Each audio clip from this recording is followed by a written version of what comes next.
نیت کرتے ہیں احساس اور یہاں کا جو طبیعت واتاورن ہے اس کے حساب سے جو ہوتا ہے وہ تو بولنے کا کوئی وقت نہیں، اس انداز سے آپ سے بتانا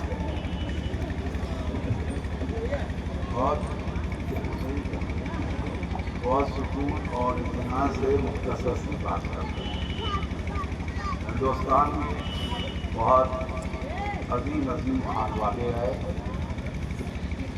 اور ان خانوادوں میں کسی بھی خاندان کی خدمت سے انکار نہیں کیا جا سکتا، نہ ایک نسل مخصوص کا احسان سب پر تھوپا جا سکتا۔ محققین، مدبرین، مجتہدین، مجددین، مفسرین، محدثین، ایک طویل جماعت ہے۔ اسی میں صوفیاء کرام کی بھی ایک جماعت ہے اور ان صوفیاء کرام کی فہم خدمات رہی ہیں، لیکن ہم یہ نہیں کہہ سکتے کسی کا کسی رنگ پر، نسل پر، علاقے پر، چھیتر پر کوئی مخصوص احسان رہا ہو۔ جب یہ کوئی لفظ ادا کرتا ہے تو وہ خود سلاسل کے نزدیک احسان فراموش ہوتا ہے۔ کبھی بھی ایک شخصیت ایک ذات کی بنیاد پر تعمیر نہیں ہوتی،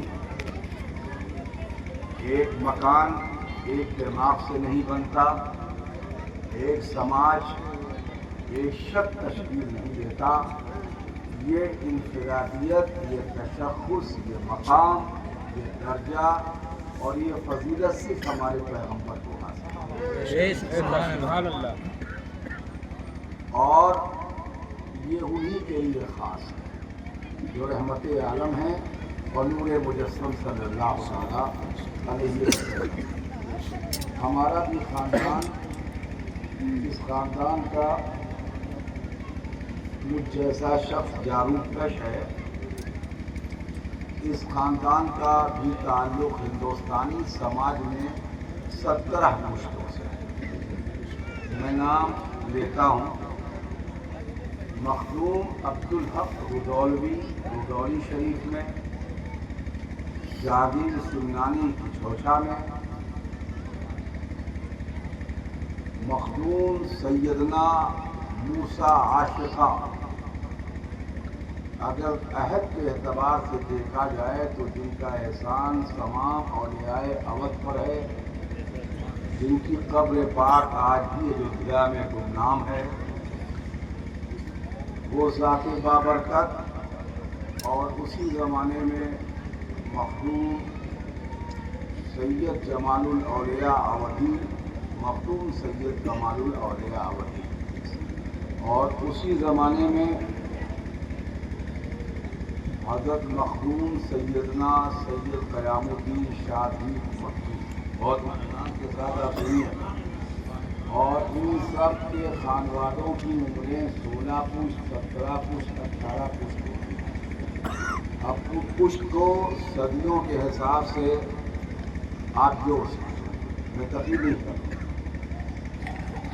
مخدوم سید قیام الدین شاذلی مکی نور اللہ مرقدہ سے وہ قسمت کی تقسیم سے جو علاقہ ملا وہ بہت مناسب علاقہ تھا، اسی لیے یہ خانوادہ بار بار عروج میں گیا اور زوال میں گیا، اور اس کی بہت سی چیزیں افراتفری کا شکار ہیں۔ ہم اس زمین کے رہنے والے ہیں جسے اودھ میں ایودھیا کہا جاتا ہے، تو اسی زمین پر ہر دور بہت سخت تھا۔ 1858 بھارت کی غدر کا سال، جب ہندوستان کے تمام عظیم خانوادوں کے علماء نے اور مشائخ، جنہیں علماء کہا جاتا ہے، جنہیں مشائخ کہا جاتا ہے، انہوں نے متفقہ طور پر ایسٹ انڈیا کمپنی کے خلاف، انگریزوں کے خلاف فتوے کیا، اسی بنیاد پر 60,000 سے لے کر 80,000 علماء حق کو پھانسی دی گئی۔ اور جہاں تک حافظوں کی بات تھی تو ان کا تو قتال ہی نہیں تھا۔ لال قلعہ دلی کے سامنے خندق کھودی تھی اور وہاں کھڑا انگریز آفیسر کہتا تھا اصحاب حدود کو پڑھا ہے قرآن میں، آگ والے لوگ تو ایسا کرو یا تو ایمان دو اور یا تو جان دے دو، یعنی ٹوٹ جاؤ۔ یہ بہت نازک ترین زمانہ۔ اس کے بعد خانقاہی نظام میں افراتفری کیا، پھر اللہ رب العزت کو رحم آیا اور اللہ رب العزت کا کرم ہوا، اثر 9 خانقاہوں کی دوبارہ ترتیب۔ اسی لیے اسی زمانے کے فوراً بعد آپ خانقاہوں میں بمقابل مخدومان سلاسل نئے نام سنتے۔ ایسے ہی خانوادہ بلہری شریف میں اسی زمانے میں جس شخصیت کو عروج حاصل ہوا وہ حضرت خواجہ مخدوم بخش نور اللہ مرکزہ، پھر ان کے بعد ان کے جانشین کی حیثیت سے ان سے بھی زیادہ عروج عمر کی کمی کے باوجود مفتی حنفیہ شیخ الاسلام خواجہ سید عبدالستار نور اللہ مرکزہ۔ اس کے بعد ایک طویل گئے پایا اس سے، چونکہ مخدوم الملت علامہ پیر سید عبدالسبحان نور اللہ مرکزہ چھوٹے سے تھے اور غیر صورت بلہری شریف کا علاقہ جنگلی علاقہ تھا، لہذا عربی اور اردو کی تو بات نہیں تھی، وہ تو گھر کا ہی میزان سے لے کر بخاری تک، میزان سے لے کر قرآن پاک کی تفسیر تک، یہ علم تو گھر میں، اس کی عالمائیں اور عالم تو اسی گھر کے اندر موجود ہیں۔ اور جب گھر کے اندر یہ علم دیا جائے فی زمانہ تو 2 مدرسوں میں 10 سال میں پڑھایا جاتا ہے، وہ 2 سے 2.5 سال سے زیادہ نہیں ہوتا۔ مخدوم الملت نور اللہ مرکزہ نے انہیں شریعت کی تکمیل کے بعد انگریزی علوم کی تعلیم کے لیے اندور کا رخ کیا، جہاں آپ نے اندور سے طویل قیام فرمایا اور وہاں سے انٹرمیڈیٹ کی تعلیم حاصل۔ اس کے بعد آپ اس زمین پر تشریف لائے اور آپ نے اپنے باپ دادا کے نظام کے مطابق تبلیغ دین میں حصہ لیا، اس کے علاوہ کوئی دوسرا راستہ نہیں تھا۔ آپ نے طویل سفر کیا، گاؤں گاؤں تشریف لے گئے اور یہ وہ زمانہ تھا جب 3 قسم کے فتنے ایک ساتھ سنیت کا سامنا کر رہے تھے۔ ایک فتنہ خوارج تھا جس کا نیا نام وہابیت تھا، دوسرا فتنہ خوارج اور سنیت کے درمیان کا تھا، اس لیے ان کا ایک لفظ تھالی کا بیگن تھا، یعنی جو لڑک کے ادھر ہو جائیں، جو لوگ کے لوگ ہو جائیں انہیں ہم دیوبندی کہتے ہیں، اور یہ مدرسوں کی دہلیز سے نکل رہے ہیں۔ ان کا ایک مکتبہ تھا جسے دارالعلوم دیوبند کہتے ہیں، یہ تیزی کے ساتھ وہاں سے طلبہ کی کثرت سے پھیل رہے ہیں۔ اس کے بعد ان کا سامنا ہوا، مخدوم الملت علامہ پیر سید عبدالسبحان نور اللہ مرکزہ کی ولادت پاک ہوئی۔ ولادت خود ایک کرامت ہے، اور میں تو اگر جب کسی خانقاہ سے سیاح کی حیثیت سے گزرتا ہوں تو مجھے لگتا ہے جیسے ہر خانقاہ میں ایک بڑی پیدا ہی کر دیا گیا، جہاں پہنچی ایک ہی انداز کی تعریف، کوئی انفرادیت نہیں، وہی واقعہ وہی واقعہ وہی واقعہ۔ جمود کے بعد، تعطل کے بعد، تنزلی کے بعد ایک باغی عروج کا زمانہ آیا اور بزرگوں کی روحانیت میں ان کے اپنے خانوادوں میں عظیم المرتبہ شخصیتیں اس خطے کے حساب سے ان کا جنم ہوا۔ اسی میں مخدوم الملت علامہ پیر سید عبدالسبحان نور اللہ مرکزہ کی ذات کے بابرکت شان حضرت نے تبلیغ فرمایا اور تبلیغ اختتامی منزل پر پہنچی، اور سب سے اہم چیز یہ نہیں ہے کہ آپ کی زندگی کیسے گزاری، آپ پرہیزگار تھے یا گنہگار تھے، اس پر بحث نہیں ہے، آپ اچھے تھے یا برے تھے، اس پر بھی بحث نہیں ہے۔ بحث اس پر ہوتی ہے کہ آپ کا خاتمہ ایمان پر ہوا کہ نہیں ہوا. سبحان اللہ, زور سے بولیے. آپ کا خاتمہ ایمان پر ہوا کہ نہیں ہوا, بحث اس پر ہوتی ہے. مخدوم الملت نور اللہ مرقدہ ان صاحب ایمان لوگوں میں تھے جنہوں نے بعد نماز عصر ماہ جون میں انتقال کیا ہے نا, اور جون کا مہینہ تھا, بہر صورت ہے آپ کا انتقال ہوا. میں کوئی تفصیل نہیں بیان کر رہا ہوں, میں کوئی ابھی یہاں پر بہت لمبی کرامت کی بات کر رہا ہوں. صرف اتنا ہے کہ قبل عصر آپ نے اپنے دفن ہونے کی جگہ کی نشاندہی فرمایا. سبحان اللہ. بات ہے اس پر میں 10 منٹ باقی تو اس کی کوئی تقریر کیا کرنا. نماز عصر سے پہلے آپ نے بذات خود اپنے قبر کی جگہ کا تعین کیا کہ میرے انتقال کے بعد میری قبر یہاں بنائے. سبحان اللہ. زور سے بولیے سبحان اللہ. کس کے بولیے سبحان اللہ. سبحان اللہ. میں مومن کی بات کر رہا ہوں. مومن حاصل کسی کامل سے پوشیدہ یہ ہنر کر کہتے ہیں کہ شیشے کو بنا سکتے ہیں خارا.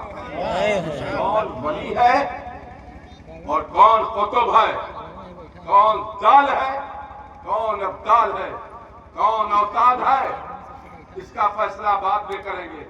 پہلے فیصلہ اس بات پر ہوگا کہ وہ صاحب ایمان ہے کہ نہیں, اس کا خاتمہ ایمان پر ہوا کہ نہیں.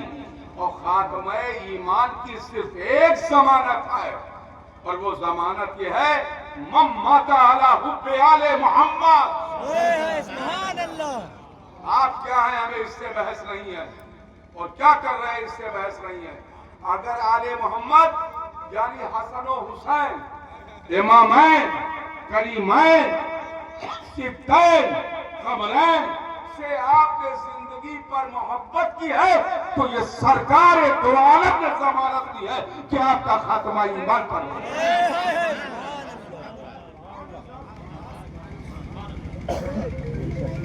تو یہ سب محبین مولا تھے اور حسن کریمہ سے محبت کی, اور یہ محبت کی خاتمہ ایمان کی ضمانت ہے. کیا زور سے بولیے بھائی. ولی وہ ثابت کرنے کے چکر میں وہ لوگ ہیں جن کے خاندانوں میں ولی ہی نہ رہے. یہاں تو پوچھتے ولیوں سے بھری ہے, ہم یہ کیا ثابت کریں کون ولی ہے کون نہیں. جن کے وہاں ولایت چھو کر کے گزری ہو وہ لوگ سوچیں کہ کہاں سے پیدا کرنا ہے, کیسے جنم دینا ہے. ہمارے لیے سب سے بڑی بات ہے کہ ہمارا خاتمہ ایمان پر ہو جائے. ہمارا خاتمہ ایمان پر ہو جائے. ان کے باپ دادا ولی نہ رہے وہ کیا بات کر رہے ہیں. ہم تو ایمان سے ڈر رہے ہیں. خاتمہ ہو تو ایمان پر. کون کہتا ہے کہ خالی جائیں گے دنیا سے, ہم ساتھ لے کر جائیں گے کلمہ رسول. سبحان اللہ. ایمان پر خاتمہ سب سے بڑی بات. اگر ایمان پر خاتمہ ہو جائے تو ہم ہی ولی ہیں, ہم ہی قطب ہیں, ہم ہی غوث ہیں, ہم ہی دال ہیں, ہم ہی ابدال ہیں, قومی شفاعت کے مستحق ہیں. لیکن خاتمہ اگر ایمان پر ہو جائے تب کیا ایمان پر خاتمہ ہو جائے تب. اور کیا بڑے بڑے لوگ ہیں جو پھنس گئے ہیں. ایمان پر خاتمہ نہیں ہوا. ہمیں بڑے بڑے لوگوں کا نام کیا ہے, ان سے کہا گیا کلمہ پڑھو کلمہ پڑھو, مرتے مرتے کلمہ نہیں پڑھ پائے. سبحان اللہ. میں یہاں کلمے کی بات کر رہا ہوں. کلمے کی اہمیت کیا ہے اب دیکھیے. مخدوم الملت کی فیضیت بتاتا ہوں.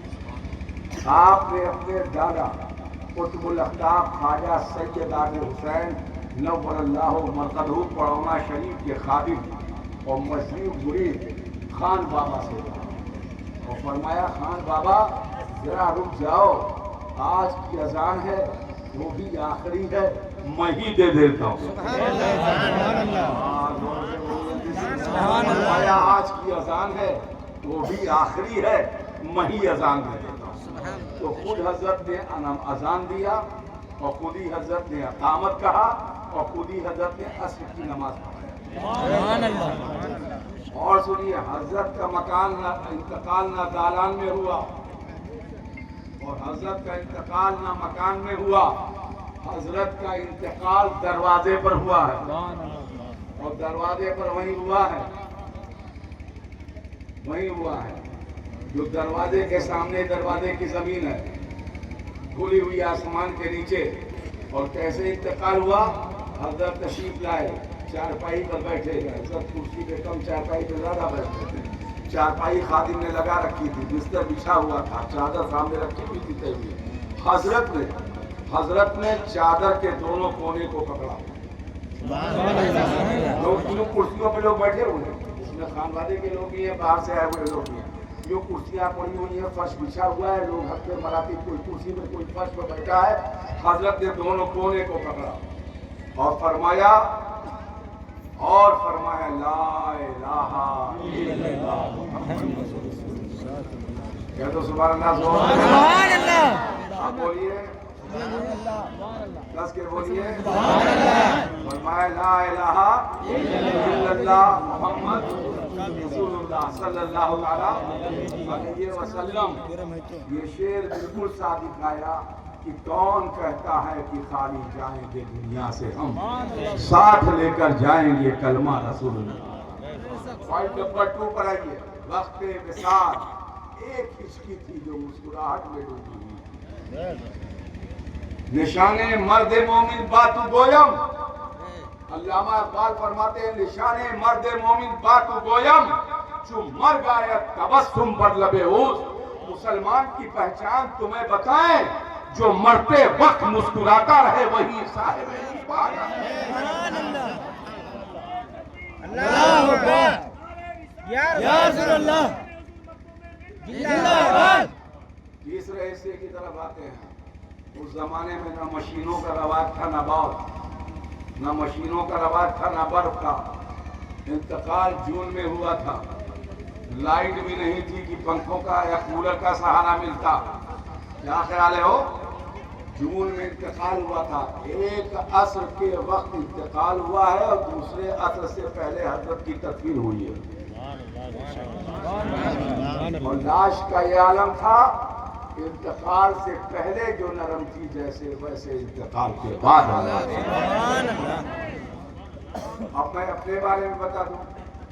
میں چھوٹا سا تھا تو حضرت کا سر اقدس یعنی سر یہ میرے دونوں ہاتھوں پر رکھا ہوا نہلاتے وقت، اور حضرت کو غسل دیا جا رہا تھا. جہاں کنواں ہے وہاں نکال کر رکھ کر کے حضرت کو غسل دیا جا رہا تھا اور کنویں کے حصے میں پردے بنے ہوئے. تو صاحب بہت اطمینان کے ساتھ بتائیں کہ تقریر اتنی وقت نہیں کرنا ہے. رات میں اگر میں ٹھیک رہا تو میں بولوں گا، ورنہ نظامی بابو ہیں، آپ ان کا خطاب مقبول ملت پر سماعت فرمائیں گے ہی. تو میرا خیال ہے کہ پندرہ ہوئی ہے اور اس لیے میں اپنی بات روک دیتا ہوں. بس یہ تاریخ وصال ہے اور یہ کیفیت وصال ہے. اب اس کے بعد اگر میں اسی کو لفاظیوں کے انداز سے بولتا تو دوسرے انداز سے بولتا. ذرا اپنا معاملہ ہے جس انداز سے کہیں بولو. تو اب بہت اطمینان کے ساتھ آپ یہ سمجھ لیں کہ اس لمحے کو یاد کرتے ہوئے میں نہیں کہوں گا گلریوا، کسی گلریوا میں ملک کے اطراف و اکناف میں جہاں بھی سلسلے کا کام ہوا ہے اور کام ہو چکا ہے، وہاں کے مریدین اپنی اپنی حیثیت کے حساب سے کام کریں. کیا فرق ہے؟ صحیح کہہ رہا ہوں. آج بھی مسابقہ حدیث تھا مقبول ملت کے نام پر پہلے سبحانی، اور وہاں کا پروگرام بھی ختم ہونے کے قریب ہوگا 6-15 پر. تو ہر جگہ پورے ملک میں ہو رہا ہے، ایسی بات نہیں ہے اور یہ بڑھتا جائے گا. جو تحریک ہے اور تحریک تو تحریک ہے، تو وقت وصال میں ہم اکٹھا ہوتے ہیں. ٹھیک ہے؟ ہاں بات سمجھ رہے ہیں. اب پلیری شریف خانقاہ پہ کیوں نہیں ہوتا اس کا جواب بھی کرتی بات کریں تو بالکل پہنچ. اس لیے نہیں ہوتا جو اسی زمانے میں ان تمام خطوں میں خاص طور گلریوا میں اس پروگرام کو حضرت جو ہے حافظ و قاری محمد ابراہیم القادری نور اللہ مرکزہ جو مخدوم الملت کے مرید، اور حضرت علامہ منشی محمد یعقوب صاحب اشہر القادری جو مخدوم ملت کے مرید تھے، یہ دونوں صاحب ہیں، ان دونوں کی تحریک پر یہاں پر فاتحے کی بنیاد رکھی گئی۔ کیا رکھی گئی؟ ویسے روپیہ پیسہ تو قاعدے سے اکٹھا کرنا چاہیے، فاتحہ ضروری ہے، لیکن آدھا ہی خرچ کرنا چاہیے۔ آدھی بات تو کہنے ہیں، یا تو آدھا اٹھا لینا چاہیے، اور اللہ نے اگر غنی رکھا تو اس کو مدرسوں پہ لگا دینا چاہیے یا وہاں خانقاہ پہ لگا دینا چاہیے۔ اور قطرہ قطرہ دریا شور ہر سال 50-50 ہزار کی تعمیر کرتے رہو گے تو 10 سال میں 5 لاکھ کی ایسی عمارت تیار ہو جائے گی جو آپ کو محسوس ہی نہیں ہوگا، اور یہ بھی ایصال ثواب ہے۔ زور سے ہوگی، جسے اب کھانا کھلانا ایصال ثواب ہے، پانی پلانا ایصال ثواب ہے، ناشتہ کروانا ایصال ثواب ہے، استقبال کرنا ایصال ثواب ہے۔ ایسے ہی 2-4 باتھ روم بنوا دینا، وضو خانہ بنوا دینا، انہی پیسوں سے جو اسلام پر اکٹھا ہو، اس سے تعمیر مسلسل ہوگی اور ادارے کو بھی اس سے فائدہ پہنچے گا، اور وہاں سے جو ثواب ملے گا چونکہ عرس کے نام کا پیسہ ہے، لہذا وہ ثواب ان مریدین کو ملتا رہتا ہے جن کے پیسوں سے بنا۔ بس یہ میرا اگلے سال اس کے لیے آپ لوگوں کے لیے مشورہ ہے کہ اس پر عمل کریں، ورنہ تو چاہے اتنا روپیہ اکٹھا ہو جائے، وہ آنا چاہو تو کل ہو جاتا ہے۔ تو اب شریف